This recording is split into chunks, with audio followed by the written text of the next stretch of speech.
Sargon of Akkad rose from obscurity. He soon was hailed as a hero and a great warrior for millennia after his reign.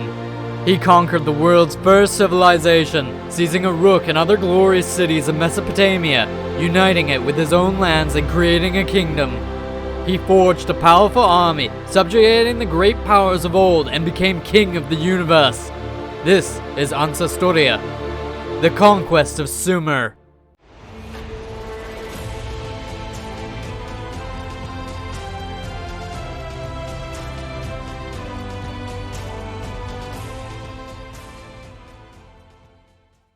Around 7667 HE, Sargon defeated 50 commanders and the former master of Sumer in 3 battles. He then bound and led the defeated leader to the holiest of temples, demonstrating that his reign was divinely ordained, creating the Akkadian Empire. Sargon continued his conquest, both for legitimacy and immortality in the memories of our ancestors. Sargon won over 30 battles during his rise to power and enforced his reign through the force of 5,400 soldiers. These were elite warriors who swore oaths to Sargon. A loyal standing army consisting of archers, lancers, and generals who obeyed the orders of their king. Vast agricultural lands were seized and held in trust for the crown, which supported their permanent maintenance. Additionally, his forces grew with every city-state he conquered. They were required to offer up a contingent of men, likely kept loyal due to coercion. The Akkadian army defeated its foes through superior strategy and the use of the newly invented composite bow. It was nearly 3 times more powerful than a traditional bow, which meant that it could fire arrows over twice the distance and pierce the leather armor which was usually worn in battle. This caused chaos and death before his enemies had a chance to reach him. Sargon's troops were organized in rows of 6-man columns, where the first line formed a shield wall, repelling powerful assaults before cutting them down with lance and axe. His conquests were a demonstration of the mastery of regular troops, compared to the militias summoned only in wartime.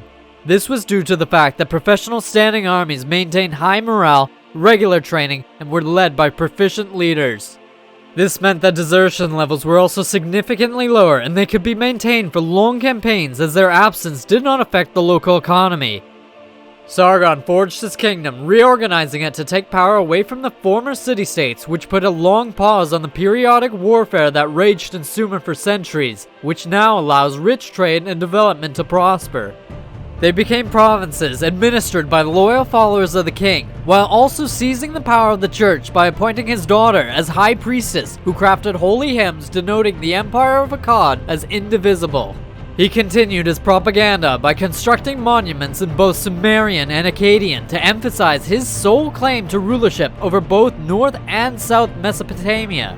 He also spawned the creation of untold numbers of tablets celebrating his magnificent achievements. In his final years, he faced a massive rebellion, but he quickly led his troops to end the rebellion, raising their walls with the intention that if they ever rebelled again, they would be solidly crushed, returning peace to the empire. Akkad continued after his death in 7717 HE, but not without further rebellion. Each was put down by the descendants of Sargon until a 300-year drought, beginning around 7800 HE, decimated northern Mesopotamia, causing the breakdown of the Akkadian Empire. Akkad was conquered in 7889 HE, bringing a final end to Sargon's empire. Sargon of Akkad changed the fundamental elements of warfare forever. Sargon led our ancestors in the creation of the Akkadian Empire, demonstrating the power of a regular standing army. A force loyal to their great king maintained a fierce empire where prosperity reigned under the peace of Sargon. This is Ancestria, the history of our ancestors.